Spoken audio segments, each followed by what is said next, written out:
Ya, Assalamualaikum warahmatullahi wabarakatuh. Sebelumnya terima kasih atas kesempatannya. Perkenalkan, saya Nini Amalia, selaku Ketua Kelompok dari Kelompok 7 Mata Kuliah Kewirausahaan Universitas Hayam Wuruk Perbana Surabaya.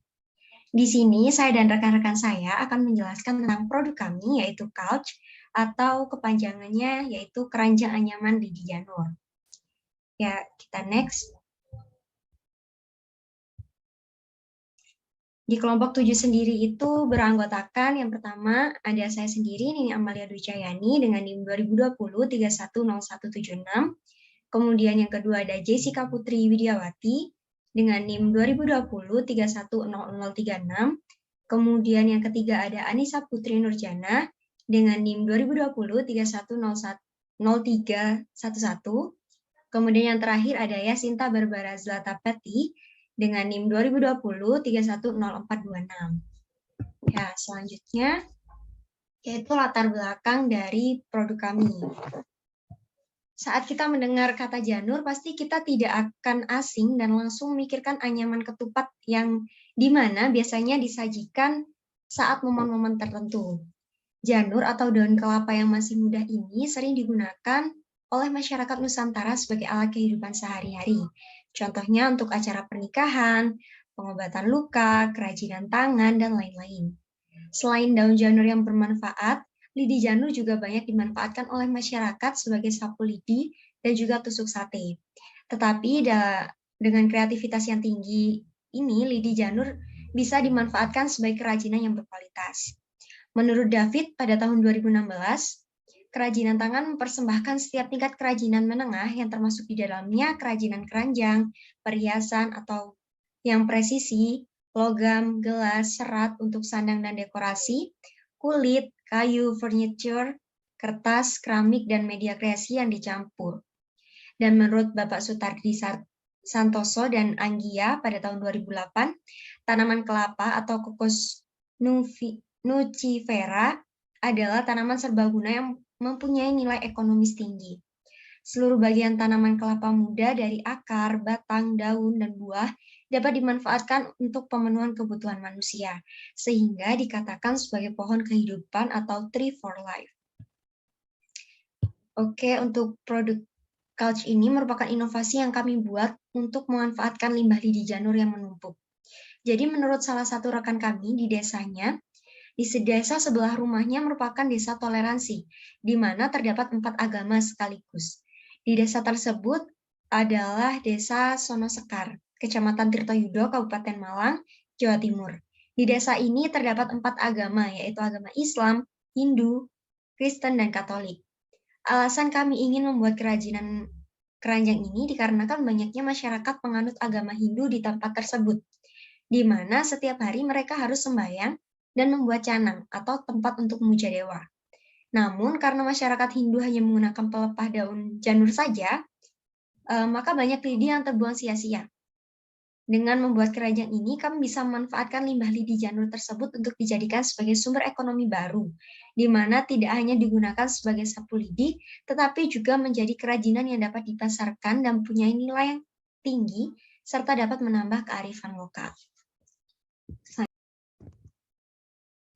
Ya, selanjutnya adalah analisis SWOT. Yang pertama ada strength, yang pertama ada produk Couch kami ini 100% handmade. Yang kedua, bahan baku yang kami pakai sangat mudah didapatkan. Harganya terjangkau dan jarang digunakan oleh orang lain. Yang kedua, ada weakness. Produk yang kami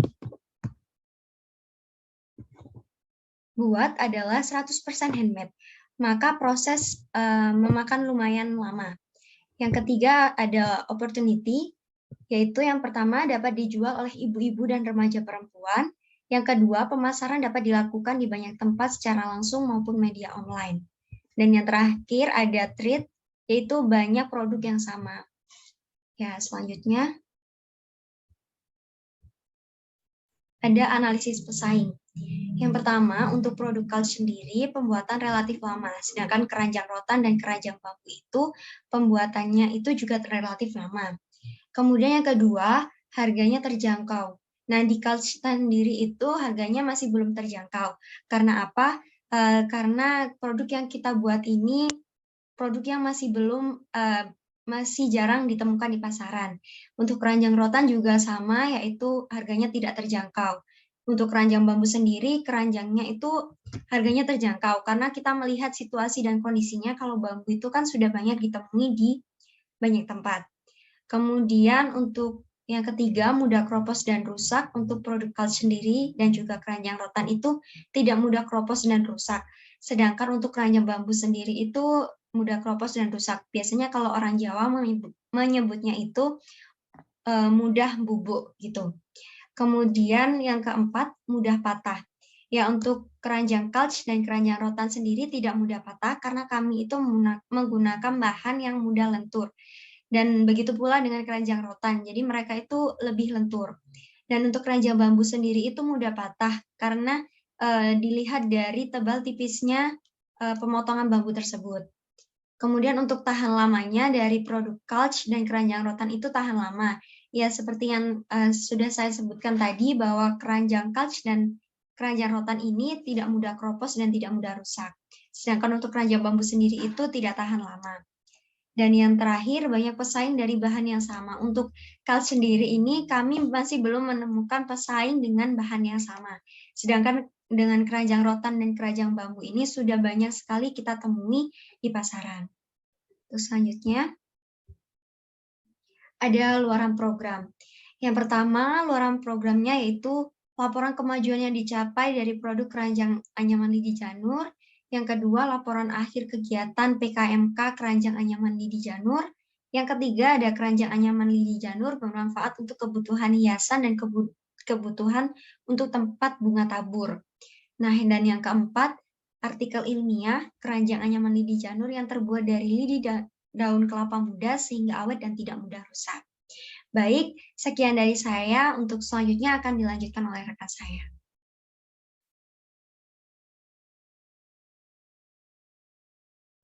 Baik, saya Jessica Putri Widiawati akan menjelaskan tentang deskripsi produk couch keranjang anyaman lidi janur. Yang kami buat ini merupakan keranjang yang mudah untuk dibuat. Hal ini berkaitan dengan bahan-bahan yang mudah didapat. Selain itu, produk ini masih bersifat tradisional karena masih dilakukan secara manual dengan memanfaatkan peralatan seadanya karena usaha ini tergolong industri kerajinan tangan sehingga lebih banyak memerlukan sentuhan tangan manusia secara langsung. Produk yang kami buat ini berbeda dengan keranjang umumnya. Kebanyakan keranjang yang pesaing buat hanya mengandalkan teknik anyaman atau selang-seling saja, sedangkan produk yang kami buat ini menggunakan teknik putar, di mana dua lidi kami dijadikan satu, kemudian kami buat lingkaran dengan menggunakan sistem masuk dan keluar. Karakteristik dari couch ini bisa dilihat dari segi perakitan, di mana kita menggunakan teknik mengikat selang-seling antar lingkaran. Hal ini guna untuk memperkuat keranjang yang kami buat. Karakteristik yang lain yaitu keranjang kami tidak perlu berat serta terdapat lubang-lubang setiap pinggirnya sehingga dapat dibawa untuk belanja atau juga bisa dibuat untuk hiasan rumah. Next, strategi pemasaran. Kami memasarkan produk melalui media sosial yang digemari oleh kalangan masyarakat saat ini seperti Instagram, WhatsApp Story, dan menawarkan langsung atau man-to-man. Kami juga memanfaatkan jasa distribusi seperti JNT untuk mengirim produk ke pembeli. Apabila lokasi pembeli berada di sekitar lokasi kami, biasanya produk akan diterima pembeli melalui cash on delivery maupun jasa kirim barang seperti ojek online. Karena terbatasnya ruang gerak di masa pandemi, kami juga aktif melakukan promosi di lingkungan sekitar melalui akun media dan akun masing-masing anggota. Next. Strategi bisnis model Canva atau BMC. Yang pertama yaitu customer segment, wanita dewasa, remaja, perempuan. Yang kedua yaitu value profession, keranjang anyaman terbuat dari lidi janur yang dikemas menggunakan box packing yang menarik penerima pesanan. Yang ketiga yaitu channel sosial media,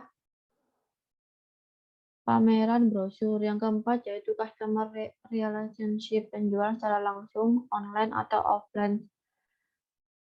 Reseller yaitu Cindermata dan reseller marketplace. Yang kelima yaitu revenue stream, penjualan keranjang anyaman di Janur. Yang keenam yaitu key activity, pembuatan keranjang, pengolahan di Janur menjadi keranjang pemasaran. Yang ketujuh yaitu key resource, pembuatan keranjang lidi janur, peralatan untuk membuat keranjang, packing keranjang yang unik. Yang ke-8 yaitu key partnership.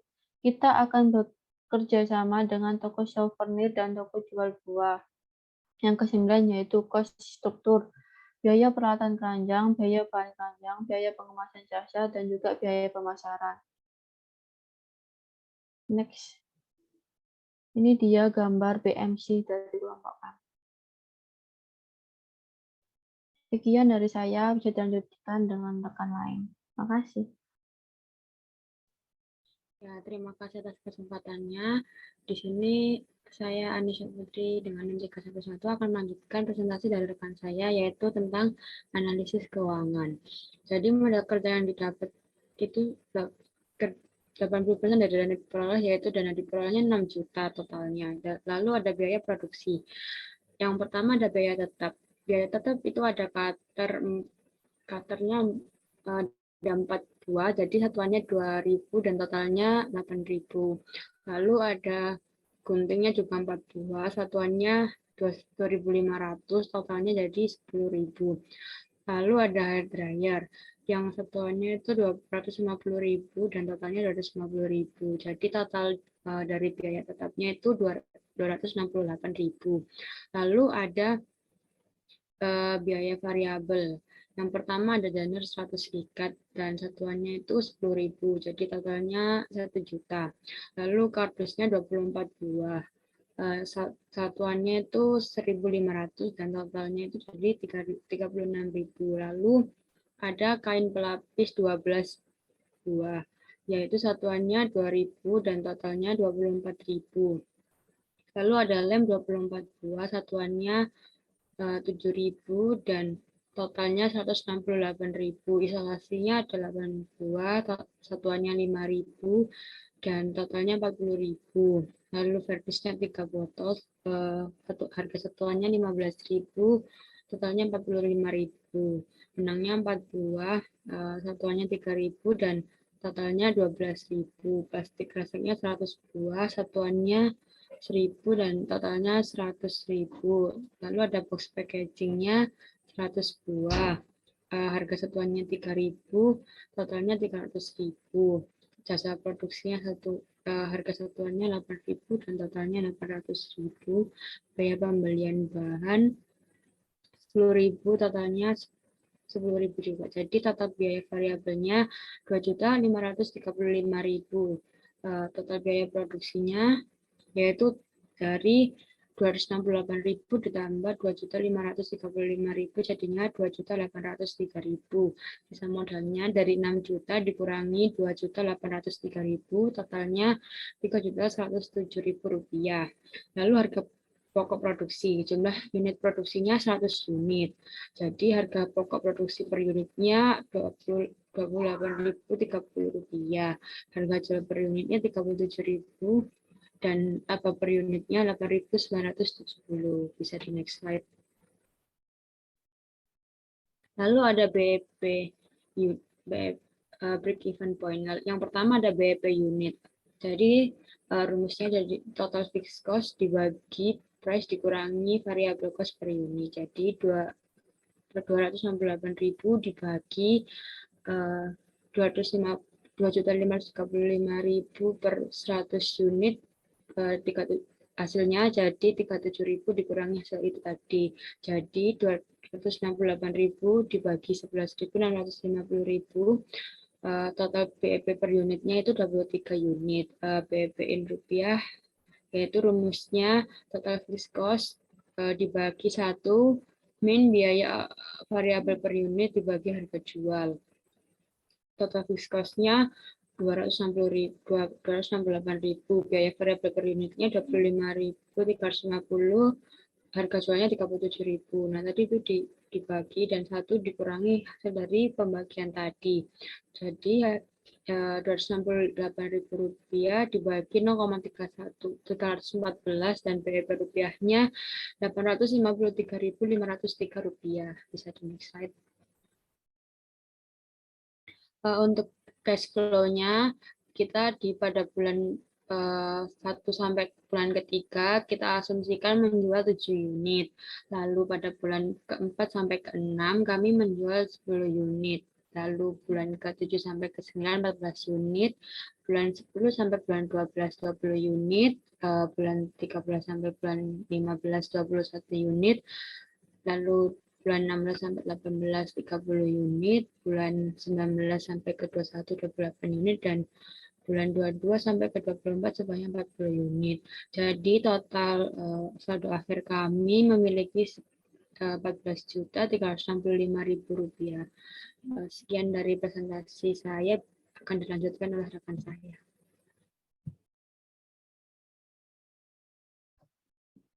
Baik, terima kasih atas kesempatannya. Saya Yasinta dengan NIM 426 akan melanjutkan presentasi dari rekan saya. Metode pelaksanaan. Yang pertama, persiapan. Di sini kami menentukan ide segmentasi atau survei pasar. Selanjutnya, produksi. Di sini kami mensurvei bahan baku, memilih tempat produksi, dan juga proses desain logo. Selanjutnya, packaging. Di sini kami memilih jenis kemasan dan benefit yang akan diberikan. Selanjutnya, penjualan. Di sini kami melakukan strategi penjualan dan promosi. Dan yang terakhir, kami melakukan evaluasi kegiatan penjualan. Next.